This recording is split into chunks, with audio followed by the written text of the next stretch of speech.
All right, I think we are going to get started. And as people are just joining us, they'll just have to catch up. So just kind of make sure that we're on time and we are on schedule. So for those who are tuning in, thank you so much for being here. Welcome to Lens with Advanced Design. Today's guest is Fed Rios, who is an amazing person. He is an industrial designer, a senior industrial designer, who is now working independently as a design consultant. He coaches founders and helps startups and small companies envision, visualize, and turn their design ideas into products ready for market. His niche is a deep focus on product definition, concept generation, and design refinement during the early stages of product development. He creates products demanding precision and high functional needs, partnering with visionary brands in the cycling, outdoor mobility, robotics, and consumer electronic industries. During this session, Fed is going to share his experiences of working fully remotely for his clients for the past 2 years and some tips he's picked up along the way, like live sketching or video calls and VR collaborations, and how to discover your niche within the world of design and why that matters, and how to refine, improve, and, and expand on it. We are very excited to have Fed be part of Lens. Fed also, was a guest presenter at our past Square One conferences last year, actually. So we're very excited, and me and Fed go way back. He was based in Chicago and did a lot of work together collaboratively. So we're very excited to have you here, Fed. Thank you so much for your time. For those who are tuning in, thank you. And I advise if you have any questions, please utilize the Q&A feature of this webinar. And when it's time for Fed and I to have a conversation, I will ask your questions during our conversation. So Fed, with that being said, I'm going to go ahead and give things over to you. All right, thank you, Hector. First, is my mic levels okay? You guys hear me? All good? Perfect. Yeah, thanks again. Thank you, Advanced Design, for putting this together. And thank you to all the attendees for taking time out of your day to listen to my personal experience here in the world of design. I'm going to start sharing my screen and get going with that presentation. And then please let me know once it's all good here, once you can see it. Yep, you're good to go. Perfect. So yeah, the topic I'll be talking about today is how to find and then respectively hone your niche within the world of design, as opposed to just being a design generalist. We'll talk about what having a niche means in the context of our profession. I'll explain why, in my opinion, you should have one. We'll go over how to find it and go into a few crucial components to make sure that it's unique to you, that it's also authentic and sustainable. I'll share my story on how finding my niche allowed me to have some pretty amazing experiences and allowed me the opportunity to start my own studio and work for myself. Lastly, we'll talk about techniques on how to hone it or perfect it, to show you that once you've found it, you really have to deliberately work on it in order to improve. So those are the topics of today. So before we get going, I want to give you a quick background on my design career. I've been a professional industrial designer for about 10 years. I started my career back at Radio Flyer in Chicago. You might know it from the little red wagon, but they also design and manufacture all kinds of toys to get kids active and moving and inspire them to play outside. So some of the products I'll be highlighting here, just a few that I was very proud to have helped design. One of them is this Scoot to Pedal, which is a little ride-on scooting toy for very young kids that as they grow, it transforms into a pedaling tricycle with an innovative pedaling mechanism there in the front wheels. I've also helped design their first rotomolded 3-kid wagon, the first wagon with sitting for up to 3 kids, and with a bunch of other luxury features that didn't exist before, like a sun canopy and external storage in the back. I also got to design a few iterations of our beloved big wheel tricycles. You see those two at the bottom, as well as just a few other riding toys like the spinning saucer caster toy you see there in the middle, which is like the ones you probably had in the gym in elementary school, the flat boards with casters. But this one, of course, has jet thrusters and laser sounds. So yeah, definitely a little bit of very varied experience there on my first couple of years out of school. So after spending some time there, I moved on to SRAM and worked there as a senior industrial designer, designing performance cycling components for training and racing. If you're not aware, SRAM is the third largest manufacturer of bike components in the world, and it's the only one based in the US. The other two are Italian and Japanese companies. And when I was there for about 6 years or so, I got to design products for all of their sub brands. If you're a cyclist or ride bikes frequently, you might recognize some of these. So everything from drivetrain components to hydraulic brakes, front and rear suspension, high-end carbon fiber wheels, and even some telemetry and metrics-driven components, which we'll get into in a bit. So a few examples of those.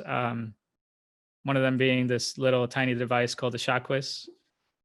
It's a tiny companion that attaches to your suspension, front or rear.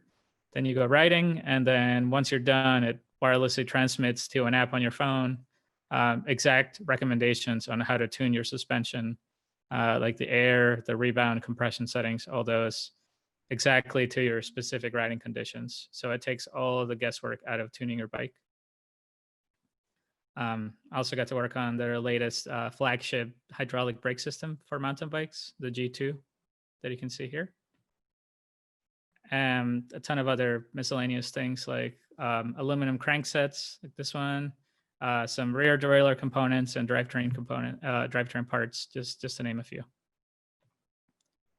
And then lastly, a bit after 6 years there and a bunch of product launches, I decided to leave SRAM and start my own design consultancy.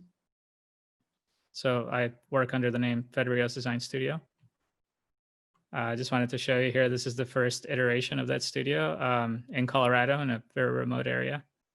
And as of earlier this year, back in early March, before shelter in place and pandemic, anything of that nature happened, we moved the studio to the San Francisco Bay Area, which is where I'm currently located now, in order to focus on growth and grow my presence here. Cool, let's get into it. So first thing I'm going to do is unpack this word niche. What does it really mean? And how does it relate to the context of your work? I'm going to go into two different definitions, one business related and one skill related, and we'll cover both.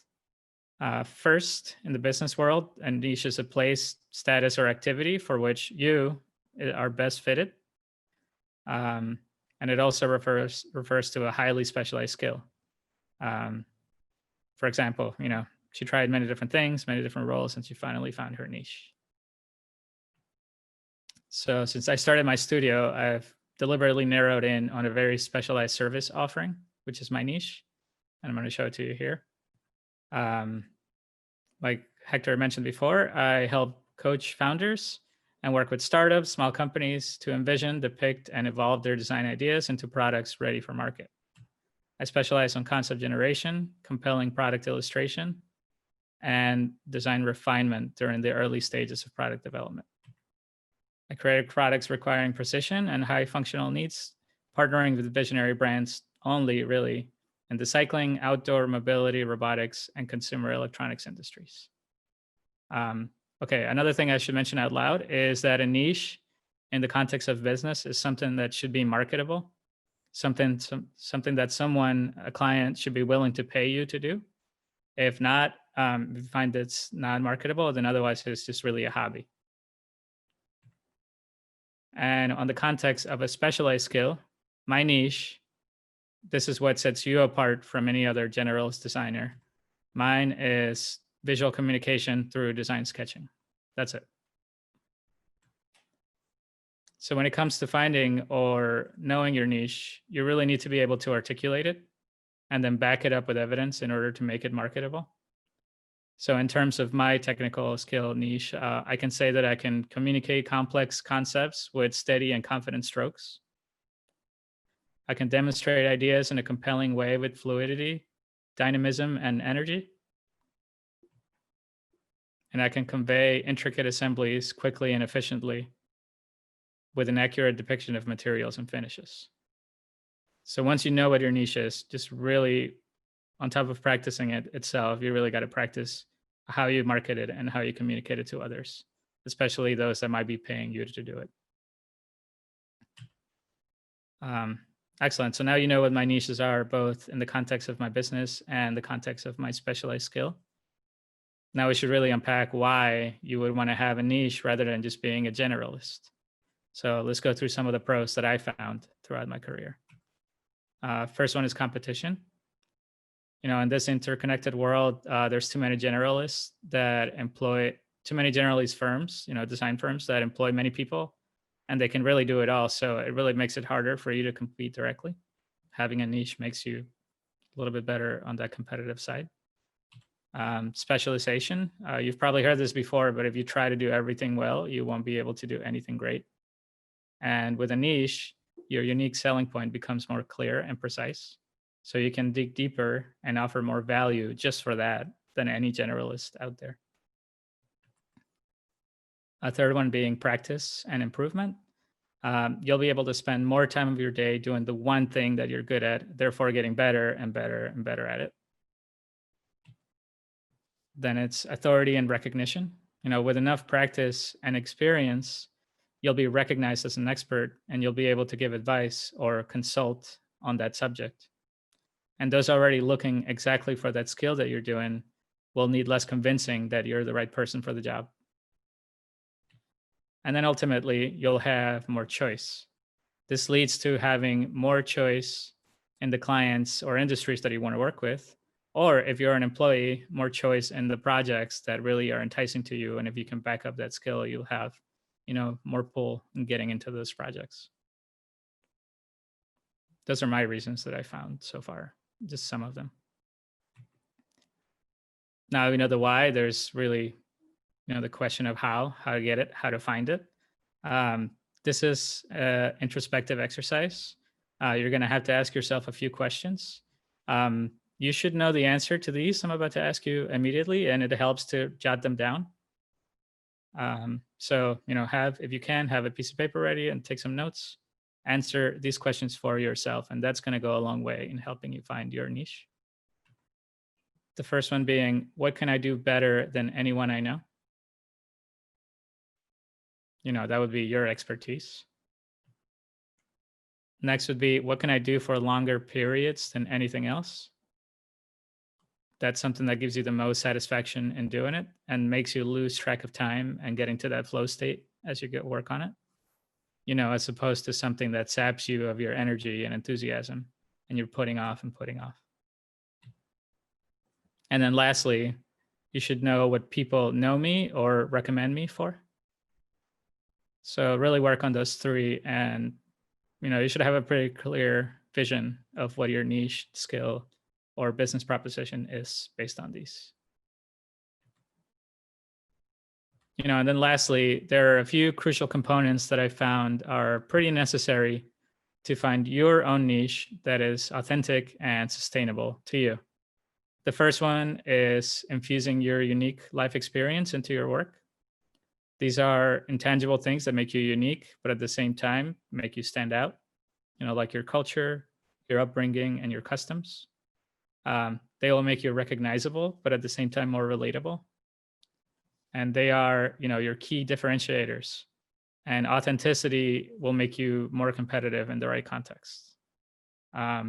Yes, doing this might exclude you from some jobs, but it'll actually open you up for the jobs that you do want in the end. The second crucial component is focus on an adjacent passion, something other than your work.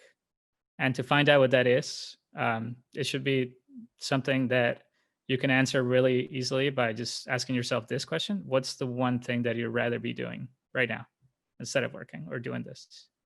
Um, fishing, riding a bike, taking photos, whatever that is. Um, Use that, practice it often, learn from it, and let it inspire your work. And then the third very crucial component is once you find it, you have to hone it. That means you need to practice it a lot, but not just mindlessly practicing. There are some mindful and deliberate practices and techniques to do this, and we'll go over those in this presentation as well, in order to achieve, the best and most consistent improvements and results. Cool. So from this point, I'm going to talk to you through my personal example on, working out those 3 parts. This is very personal to me. I'm going to share my story on how embracing, my life experience and my passion together led me to defining, crafting, and using my niche in my professional life. So I'm going to start with part 1, infusing my life experience into my work and how it continues to permeate through, my professional career. So, I was born in Colombia. It's a very geographically diverse country. It's got 2 oceans, Pacific and Atlantic, several mountain ranges, several high altitude forests, deserts, plains, even the Amazon jungle, part of it, all packed into a relatively small area, for a country. I was raised in the coffee growing region. It looks like this, to a family of farmers. And this area is located near the equator. So temperatures are very pleasant and mild year round. There's really no seasons, which means we get to spend most of our time outside in nature. It's an area that's super rich in abundance, both in plant life, as you can see here, as well as animal life, particularly birds. Colombia has the greatest bird diversity in any country in the world, has around 1,900 species, many of them not found anywhere else, and about 20% of the global bird total. So basically, I grew up around some crazy, unique, colorful birds, and to this day, they permeate through my work, and they're a huge inspiration to what I design. And maybe because our environment, but it's pretty common in Colombian culture to express oneself with very deep and sometimes very loud, saturated colors, as you can see in some of our little towns here. And due to this geography and mountainous regions, the country steadily produces some of the better professional cyclists out there. So safe to say that many Colombians, including myself, are obsessed with cycling. And we have a lot of stars and idols to look up to. A drawback of my upbringing is, hasn't been all that great, and Colombia has been victim to a lot of violence and militant guerrillas and drug cartels, as you might know. So there was a big threat of violence when I was growing up in the area where I lived, and we had to flee the country, leave everything behind, and immigrate to the U.S. I moved here when I was 12 years old, and I got to start, my education here in middle school in 6th grade, not knowing really much English, any at all. And I took refuge in self-expression through art. So I'll show you some of that. I started, from a young age with painting, really. I was doing this really large format. These are the size of a door, about colorful acrylic paintings, really based, again, as you can see, on that variety and flora and fauna from where I grew up. Really focusing on vibrancy of colors. My dad worked some construction for a hurricane shutters company, and part of that job, there was tons of metal strips laying around. So I was able to take those and bend them and paint them in different ways, and started experimenting with kinetic sculptures that moved. Again, just experimenting with movement, real and implied, and tension and balance and counterbalance through color and dynamism and intertwining. That's all you can. I think it's important to go back to your work and see where the influences are. So I'm showing you those at the moment. And then later on in high school, I discovered Photoshop and Illustrator. Back in the day, that's Wacom tablets weren't really that accessible. So I was making these digital illustrations in the school computers by scanning my sketches and completing these vector shapes with a mouse. So again, taking all these illustrations, sculptures, and paintings were all part of the portfolio that got me accepted into Carnegie Mellon University. That's where I went for my industrial design program.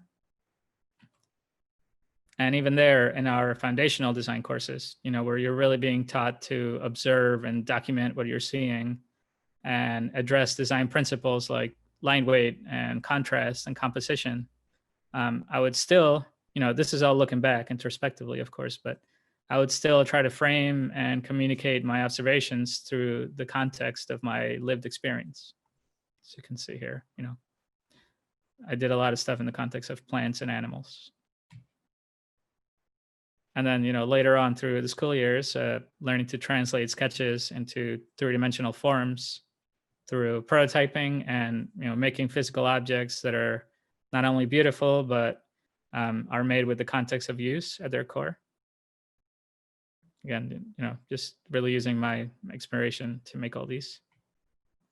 And all the way through to the end of my university years and my thesis project, which was designing and making a family of writing toys that shared a common design language. So I made these 3 writing toys, all taking inspiration in the colors, forms, and even branding from native bird species of Colombia.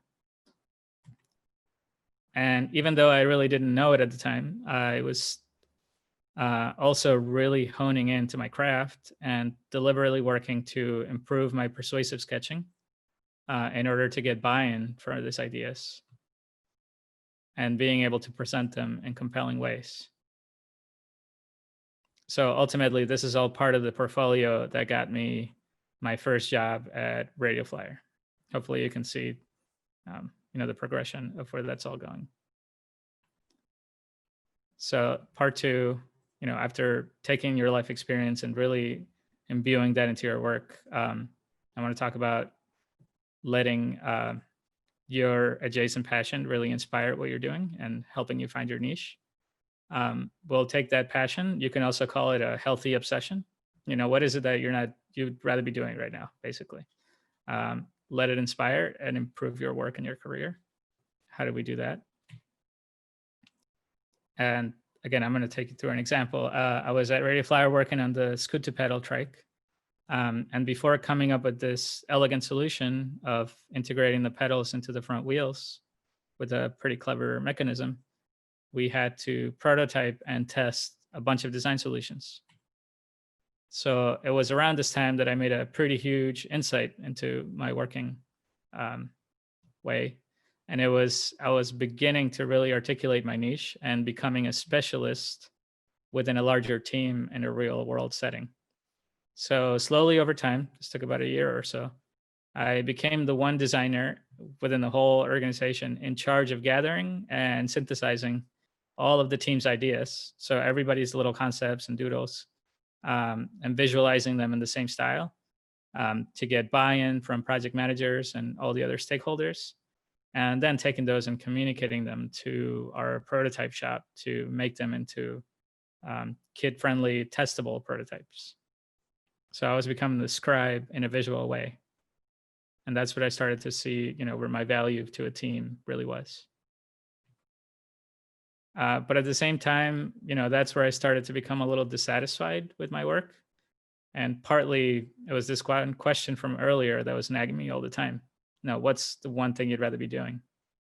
And my answer to that was riding my bike. So yeah, I had just recently moved to Chicago. I didn't have a car. I was riding about an hour each way to and from work. On top of that, I was spending all my evenings just riding my bike around the city. Whenever I had any free time, I was watching bike races, reading bike blogs, reading bike part reviews.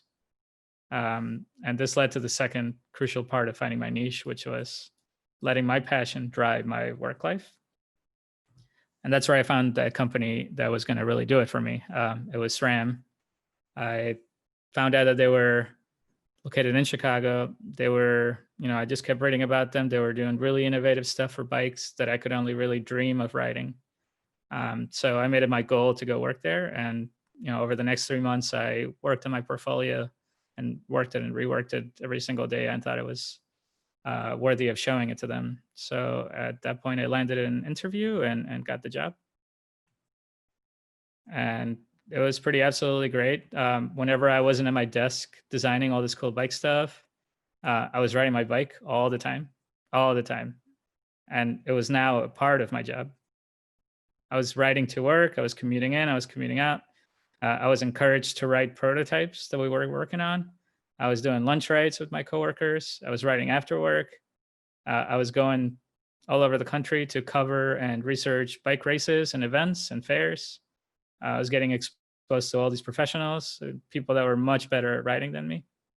And since I was riding so much, I started entering local competitions at the beginner level, and then just through so much experience, working my way up the ranks and getting better and better until I was competing at the semi-pro level. Another perk was this huge thrill of riding these pre-production parts in racing conditions, and just being really careful with spy shots, not leaking. Often I had prototype parts on my bikes that were several years out from being in production.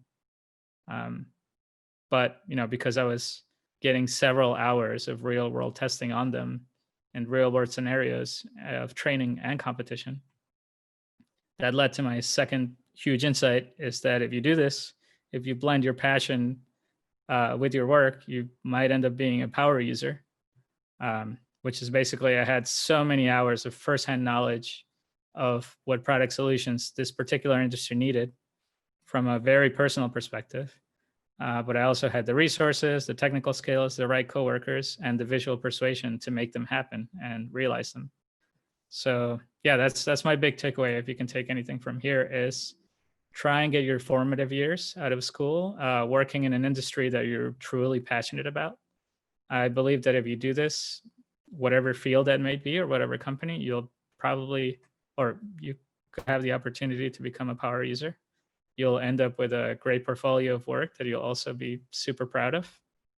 And you might contribute designs to an industry that might end up advancing it or advancing that field for the better. So I'm going to show you just a few examples of some case studies to really back this up. The first one is the suspension fork that I did called the Lyric, which was designed for enduro racing. It's a type of mountain biking competition.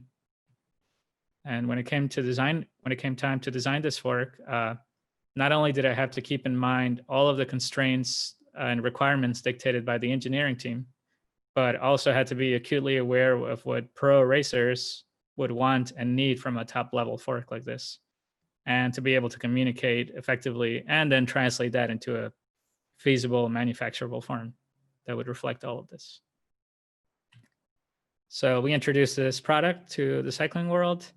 It got embraced by many of the top enduro races in the world circuit. And then I got to watch it being raced in competitions in the forests and the urban streets of my native Colombia.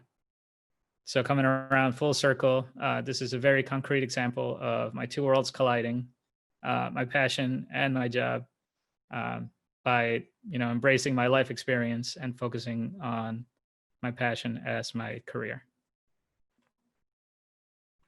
Another example with a very different outcome is the Boxer downhill fork. This was a competition fork for downhill racing, which is the most extreme type of mountain biking. On this project, I was responsible for the triple clamp crowns, the two components here that you see, which are responsible for attaching the fork onto your bike. Before I got involved, previous generations, these were simple, flat, forged components, just painted black with machined holes for the stanchions, the tubes. But I really wanted to bring more attention to the finish and appearance of these. Do some added value, especially since this is the part that the rider sees when they're riding the bike, and all your touch points, your compression settings, and your air valve, anything that you interface with, are right there.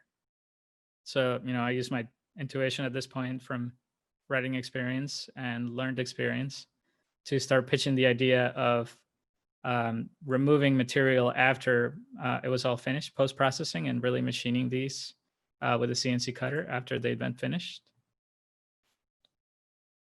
To not only up the perceived quality, but also to remove weight, which is very important in cycling components. And I really wanted to make these different from anything else in the racing downhill world before this. Something that's really fast, aggressive, an improvement over the previous generations, but also having tons of personality and at the same time being lighter than they were before. So our solution included reordering and rethinking and formulating new finishes. And then finally laser etching a bunch of technical graphics on the parts that were, crucial information needed to live. One thing that we're consistently or very proud of was consistently achieving a very sharp cut across a split line, like where the bolts meet, and then shooting it off at a very aggressive angle. The one thing is we were the first brand to try something like this on our downhill crowns. We put it out in the market, and very soon after, we started seeing our competitors do the same thing and cut perimeter machining around their crowns, to the point where all the bike blogs that I was reading and very aware of started to notice as well, and started calling them out on it, and started doing comparison shots of both our work and their work and how they were copying it. So this form of imitation, it really proves that, by becoming a power user, like I had been doing, you'll end up intuitively making the right decisions that influence and move your industry forward. And the last case study I want to share with you on this point is the Quark Power mountain bike power meter. It's one of my proudest products as a designer.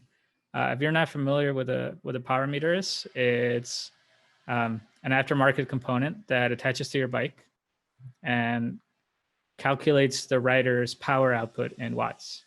Then this number gets communicated to a head unit, a little computer that lives on the front of your bike. It records your data, your number data, and it gives you real-time readings, so you can adjust your training accordingly. These two components together are basically like a Garmin, or like a Fitbit or an Apple Watch for your bike. And using this kind of component for mountain bike racing and relying on data is a pretty new practice. But knowing your power numbers in real time has been a huge benefit for athletes and their careers. What it does is it gives you extremely accurate performance assessments on the spot and a numerical breakdown of how your race is going or how it went. And then you can pass all these numbers along to your coach for analysis and training adjustments. So just a huge database tool that's kind of revolutionizing the sport over the past few years. And this brings me to Kate Courtney. She's one of my idols. She's a professional mountain biker, and she's been both national US champion multiple times, as well as world champion in mountain biking. And this is one of her bikes. And Kate has been using the power meter, the Quark power meter that I designed during pretty much all of her training and racing. And lastly, this is Nino Schurter, another one of my idols. Hopefully you can see where I'm going with this. He's a 9-time world champion mountain biker. And this is his bike. And of course, also he relies on and uses the Quark power meter for his training and his racing.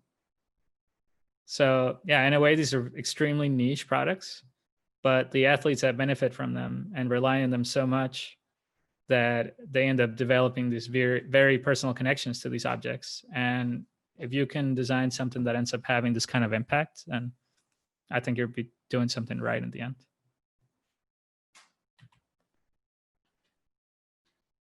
Yeah, here's Katie with her bike and the power meter, custom colored to match her equipment, which is pretty cool.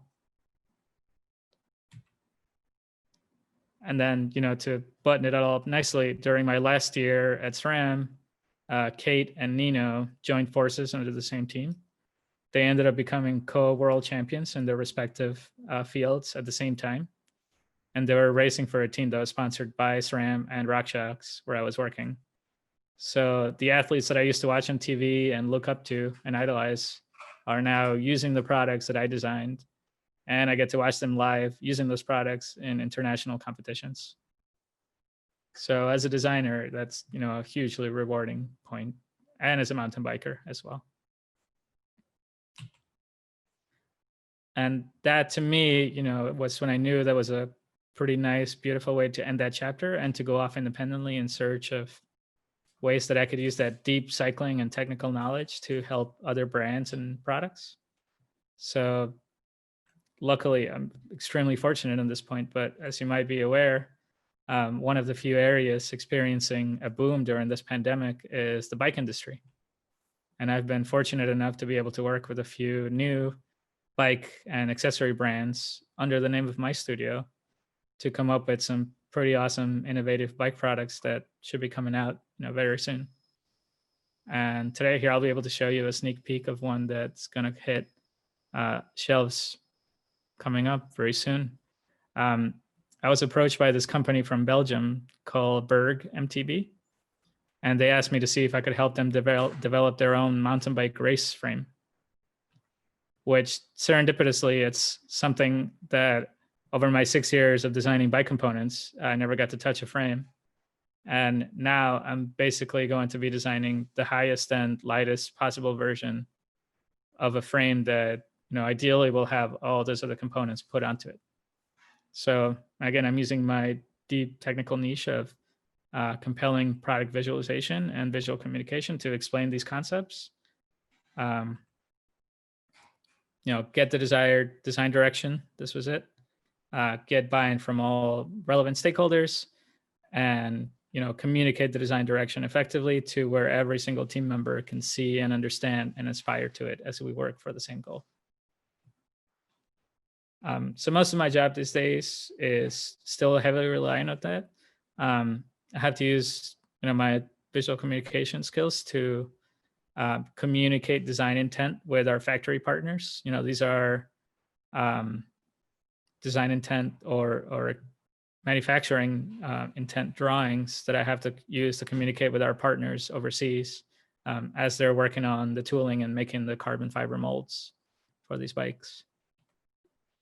And then towards the end stages of the product is translating that vision into a holistic, beautiful, moving sculpture with attention to the most important details, and then of course surfacing correctly to make sure the design that comes out of the molds is exactly the way we want it to be.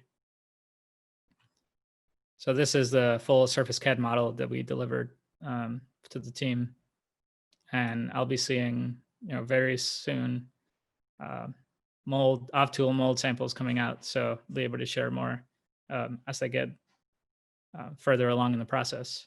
So I'm very happy that the team is sharing this as we go. They're keeping a very transparent product development process going and letting us, see everything, the process as it gets developed.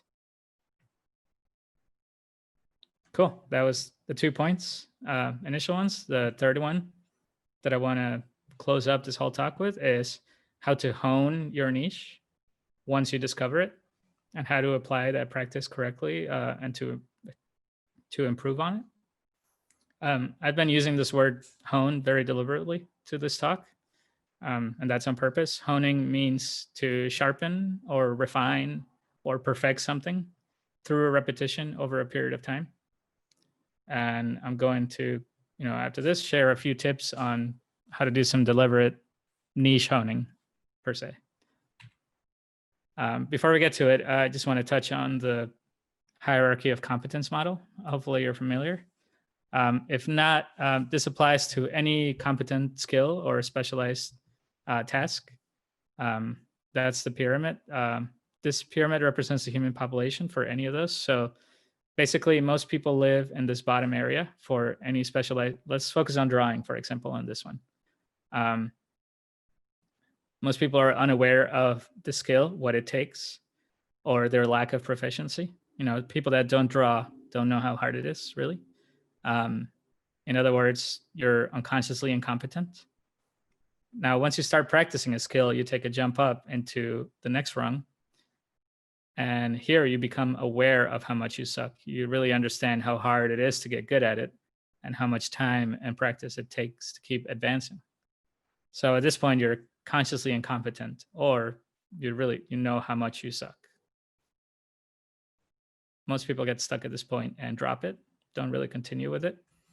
So the next rung on the pyramid is conscious competence. That means if you keep practicing mindfully and you become aware of your progress and you don't give up, and you'll become consciously competent at this point. This means you'll be able to perform well and perform that skill with good results. However, it'll still require a lot of mental concentration and effort for you to get good results. So in other words, you know how good you are and what it takes to get better. And only the few elite at any kind of given practice get to this top of the pyramid, which is after many, many years of constant practice, constant experience, you really start becoming unaware of how much you are improving, and you start making the right decisions intuitively. You'll be able to anticipate trends. You'll be able to produce skillful results consistently without thinking about it much. This is when you really become a power user. And therefore, this is known as becoming unconsciously competent. Or, in other words, you really don't know how good you are at this point.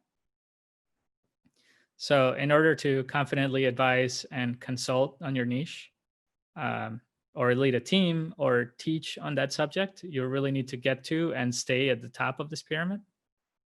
Very few people make it to the stage. And you must really practice mindfully and constantly in order to stay there. Cool. So how do we practice mindfully? That's where I'm trying to get to, and the tips that I want to share with you today. So, if you ask somebody that's really good at something you admire, they'll probably just tell you, yeah, just practice every day, right? Well, it's not really that simple. You must practice mindfully. And I'm going to share with you some, proven ways on how to do that. The first one is you really need to focus on the task and minimize distraction. These are all going to be in the context of practicing to improve at your niche skill that you're trying to get better at. So once you're practicing, focusing, minimizing distractions, you can really focus on being in the moment, becoming acutely aware of your actions and your outcomes, noting which of these are big improvements, knowing which are drawbacks, and how to correct course and get back on track. It also really helps to practice at the edges of your comfort level and really working on the areas where are lacking and need to improve. So focusing your focused practice sessions on those. Second is to start out slowly and then gradually increase the speed of quality repetition. Quality repetition being the key here. Coordination on any physical task is really built on repetition, whether you're doing it right or wrong. So it's really, really crucial to become acutely aware of quality repetitions and slowly increase the speed of them as you do them, instead of just doing it fast because you want to do it fast and get it done. Thirdly is frequent repetitions with frequent breaks. So instead of practicing a skill for 6 bored hours and distracted timing, instead break it up into 4 intense and focused 45-minute sessions, and you'll definitely end up with better results doing that with structured breaks in between. And lastly, this might be a little surprising, but studies have shown that once you have a physical motion established, it can be reinforced and strengthened by simply imagining it. So when you're not practicing physically and you're just hanging out or chilling, practice it in your brain in vivid detail on top of that. That's just only going to help you make it better. And the last tip I have for you is, if this is related to a technical skill, practice it in the context of an adjacent passion. This will assure that you'll be able to stick with it and you won't get bored easily while you're trying to improve, those very frustrating times at the beginning. And I'll show you how I'm doing that, in these couple months, focusing on a technical skill in the context of a passion. And I want to add too that passions can evolve and change and completely different from where you started. But as long as there's something that's keeping you up and keeping you driven, use that to practice your skill as you hone in on your niche. So for me, here's an example of that. You've probably seen my dog prosthetic concepts. It's where I've taken everything I've learned from a technical sense from the cycling world and applied it to these concepts for improving these dogs with missing limbs to improve their lives. I'm doing that as on top of practicing my visual communication skills. And well, over the quarantine time, I've used my practice time to deliberately work on things that I know I'm not the best at, and turn this into a fully baked out project. So I'm focusing now on the skills that I know where I can still improve. I'm still incorporating, as I work out the design and the concept, incorporating compelling visualization and design sketching as I work out the ideas. But at the same time, I'm focusing on areas where I know that I can improve. For example, photorealistic renderings and correct material definition and key shot. And also doing, CMF variants, for example, things that, I understand and I realize that are not my forte, but I'm deliberately working on them and learning from my mistakes and knowing what needs to get better. Cool. So I'm going to summarize it for you really quick. These are the 3 steps that I'd recommend to help you find your niche. The first one is infuse your unique life experience into your work, whether that's your culture, your upbringing, your customs, whatever it is that you can permeate into your work that's unique to you and that would set you apart from the competition. Second is remember to focus on an adjacent passion, whatever it is that you'd rather be doing when you're not working. Learn from it, let it inspire your work. And then as a stretch goal, if you really can, I think it's very worthy to try and pursue and somehow try to blend the two. Try to make your passion your work if you can, definitely at least in your formative years out of school. You might become a power user yourself and end up designing solutions that advance your industry. And then third, once you find it, you have to hone it and remember to apply those deliberate practice methods. Practice in the context of your passion. If you can, whether it's a business focused niche or a skill-based niche, both of the ones we covered, strive to get to the top of the pyramid and achieve mastery, whatever it is you want to do that sets you apart. Cool. Thank you. That's all I have for today. I'm going to stop presenting now and shoot it back over to Hector.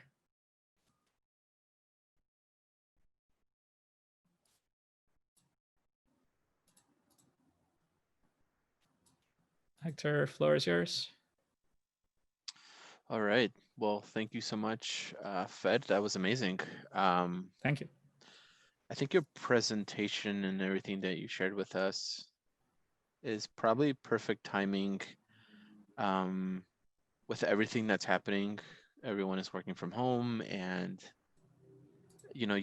everyone's kind of utilizing, online services to promote their work. And I just feel like everyone is kind of in the sea of sameness, like you see a lot of the same things, and Yep. it's really hard to really tell people apart or tell their what they bring to the table, what kind of value do they bring. And I think your insights were really spot on, and how you can really kind of separate yourself from all of this duplication that's happening on social media and things like that. So that was actually amazing, and yeah, thanks for sharing that. Totally. So I would add to that. Yeah, this might not be a perfect formula, but at least it's something you can try. Look back into your life experience and what is it that you'd rather be doing right now? Do that and let it inform your work. once you find it based on those two things, just really practice it in the context of your passion, and the work that spills out of you is going to be that much more passionate and that's much more driven, and it'll show really. It won't just be that sea of sameness that you mentioned. Yeah, absolutely. And I do like that, you showed that it takes time and it takes process and it takes Yeah. you to learn. You know, it's not like you went from school and then radio flyer and then boom, you're starting your own studio and you're being super focused and specialized. And I think for the students that are watching, what kind of advice would you give them? Because this is all very enticing. Obviously, you're a professional with already a lot of experience, and it's not like you jumped to this, type of this phase that you're in right now. And but obviously, this is extremely enticing for someone who's recently graduated. Like, how do I get there? How do I Mm-hmm. specialize on something? And that's probably a harder thing to do now. Totally. What advice would I say? So, something I talk with other professionals about too is first, just really clearly define to yourself what it is that you'd rather be doing. More than anything else. For me, there was really no doubt that I wanted to design bikes, ride bikes, and make bikes better for everybody. So that happened early, but it's taken more than 5 years to be able to say that I am a a voice that can be trusted on the matter because I have the results to prove it. So it's not going to happen right away, but start today. The earlier you start, the better. As a young designer without proven products in the market, I would say the best you can do is find a company or a set of companies that are doing something in an industry that you really like, that's very adventurous, that's, I would suggest, not the biggest player, maybe an underdog or somebody coming up with better or innovative solutions. Another example I've given before, if a friend of mine that's an industrial designer, but he's also really into making music on the side. I know a lot of you are.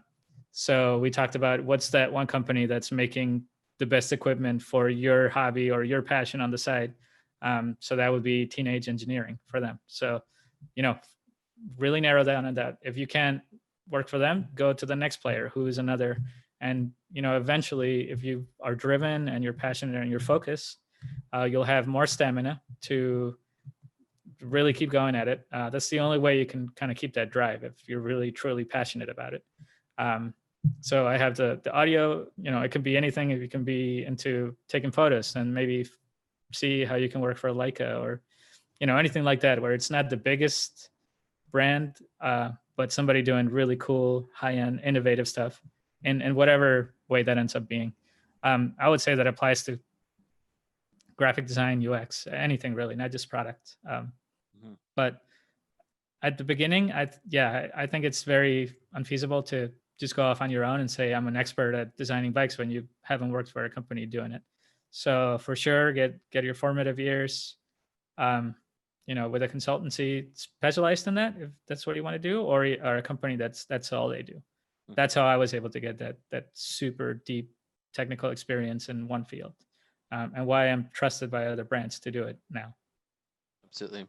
And I know that in your workflow, you talked about Photoshop and you talked about other equipment like the Wacom tablets. And in the background, you have 3D printer and you have some VR Yeah, glasses. And one of the questions that the audience asks is, how does VR fit in your workflow? sweet. So it's been another, since I've been at home for 2 years working with my clients.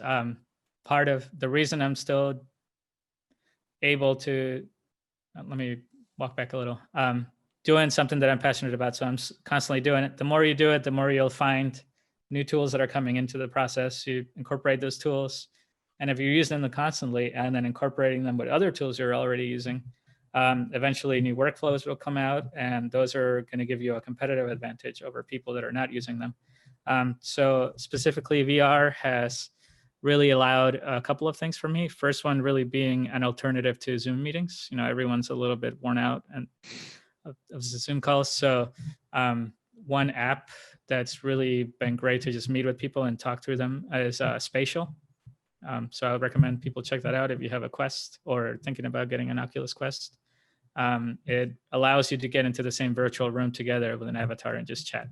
Another added on bonus to that is I can bring in 3D models into that space and do design reviews on real scale with the other person in front of me. So, for example, with somebody that's in a different country, that it would just feel like we're there. Second is co-creation or annotation. You might be aware of Gravity Sketch's co-creation tools. So we've used that also to have people look at the models at the same time I'm looking at them. I can show them exactly some areas. We can, set a course for improvement or the next level of iterations, and just really make decisions way faster. And thirdly, it's been kind of like a marketing tool for me, to show from my perspective what VR looks like from my end. And that's allowed me to recruit some new clients that are specifically asking for VR integration into our project. So again, it's this kind of self-feeding cycle that if you do it and then you do it well, then people are going to come to you and request it, and then you can do it more, and then you can charge more for it, and that can be your value add compared to anybody else. Mm-hmm. The fourth biggest point I would say that's helped in my industry is, we all have a monitor about this big in our desks, but the things that I'm designing are bikes that are beyond that size. So it's really hard to measure and really do accurate reviews in one-to-one scale unless you have a full-size prototype. So VR has really allowed us to do that. I can actually show you a little demo on that if we want to do that real quick. That's amazing. So I'm going to get in VR here. 1 second. And I have that bike frame we were just talking about, and I'm going to bring that up. 1 second here. Let me see, make sure we're looking at the same thing. Cool. Here's the bike frame in front of me. That's pretty cool. But this is it at one-to-one scale. So, I can really get in, look at the details, show them to my client, and, imagine we're in the same room in VR. It's a little bit easier and better. We can really evaluate highlights, fading feature lines, parting lines, pretty much anything in the real size, and really focus and, go in and annotate or circle different areas, or make sure this is a little bit different, whatever it ends up being. I can take this back and forth to whatever CAD program. I do it a lot for one-to-one scale validation. Mm-hmm. So whenever you're working in an assembly in CAD, that happens to me a lot, you really lose sense of scale. So bringing it into a VR environment, allows me to immediately have that gut check. Okay, this is not too big. This is right. This is looking the way it should be.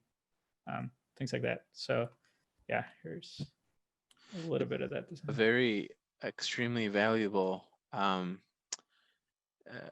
equipment to use when you're speaking with like people that are not in design, who might be, decision makers, and maybe they don't have, an idea of what you're talking about when it comes to these applications, or like that VR app again. What's the name of that?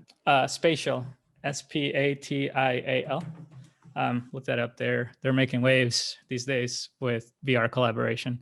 The good thing is, for a team, only one of you needs to have a VR headset. It's to start. Everybody else can join with a webcam, and you end up in the same virtual space. But it's designed to really want everybody to get in with a virtual headset as well. It also applies to AR headsets quite a bit. So whatever you have really these days will allow you to participate and collaborate and work together in VR. It looks like, all this stuff is pretty amazing. It looks like it looks like you are quite ahead of the curve when it comes to preparing for, working from home, even without the pandemic. To that point, real fast, I would say, when you become an expert in your field and your niche, like I mentioned, I have evidence for this. You start anticipating trends. You start seeing what the needs of the industry are. As soon as the first Quest came out last year, I got one, and I knew that that's where the industry was going, and collaboration was going to be the next big thing before all these apps announced collaboration. So I really spent a couple months on top of my work life, my work tasks, on practicing VR sketching, practicing VR design, practicing those outside my comfort zone areas to be able to incorporate them into my tool set, Mhm. and have that competitive advantage. Because at the end of the day, I'm a one person studio. I hire contractors if I need them, but I can't compete with the giant house studios. And um, at the same time, I really don't think I want to compete head to head. I just want to work with more. I'm doing niche products. I want to work with niche brands, and so far it's worked out that way, and it's been fruitful collaboration relationships with most of my clients. Fantastic. And I know that you're based in the Bay Area right now, and Mm-hmm. you're kind of a one-man studio at the moment. What are your goals um, for your studio moving forward? What are some things you aspire as you grow? Wow. I hadn't thought about that one recently. Just trying to stay afloat. It is hard. I mean, there's no taking it easy or resting on your laurels. There's a lot of, work you reap what you sow. So constantly looking for new companies to collaborate with or do new stuff with. Goals wise, I think the way I've set it out for myself before is I'd like to maybe have a person to help me on non-design tasks, somebody that can take care of the studio, and hire somebody that would do accounting, invoicing, all the things that I know for sure I'm not good at and that I dread doing, but have to get done when you own a business. So that I can just fully focus on design and client management and client relationships. That would be fantastic. So grow it 100% to a team of two, and then eventually maybe um, bring on a junior designer to help me with just full on execution tasks. So if I can become a 3-person studio eventually, that would be fantastic. I don't think I want to grow any more than that, but to be able to sustain that level would just be amazing. I'd be more than happy to join you, client relationships. I think that would Nice. be a job for me. Right on. Hired. Um, Fantastic. We have a couple more questions and then we can kind of here. Oh, and that's my studio dog. If you heard her, Oh, that's Chipita. But studio yeah, dog. yeah, Uh, that helps a lot too. I would say if you can do it, get a studio dog. what particular brand of VR tooling are you currently using? I have a Oculus Quest first generation. It works fantastic. I have it hooked up with a Oculus Link to my PC, so that you can get much better graphics from the PC, and everything is just saved directly on the PC. I don't have to worry about memory or battery life or anything else. Um, so the Quest 2 is a perfect, awesome, cheap headset these days. You can still connect it to your PC. I would recommend that over anything else really if you're just getting into it. Um, Eventually, I want to get into more pro level focused headsets like the Valve Index, but at the moment, I mean, I've had it for a year. It does absolutely everything I need it to do.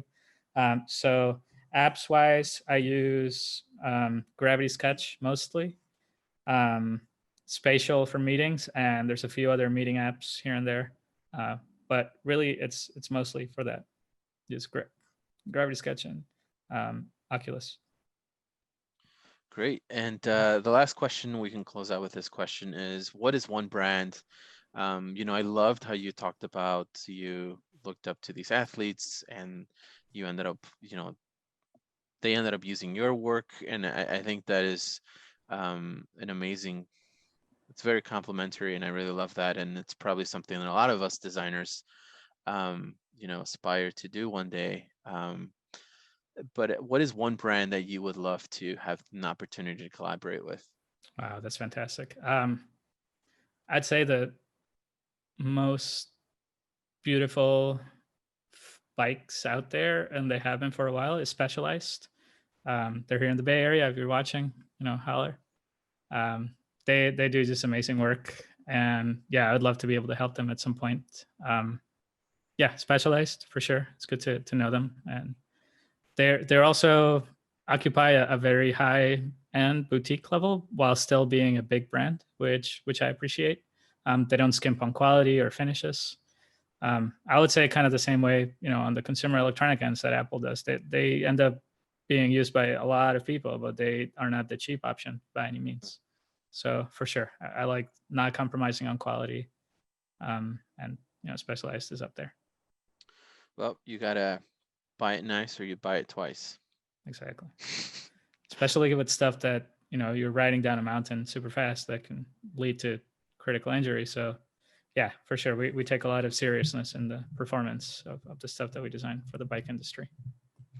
Well, Fed, thank you so much for sharing these amazing insights. They almost seem like, you know,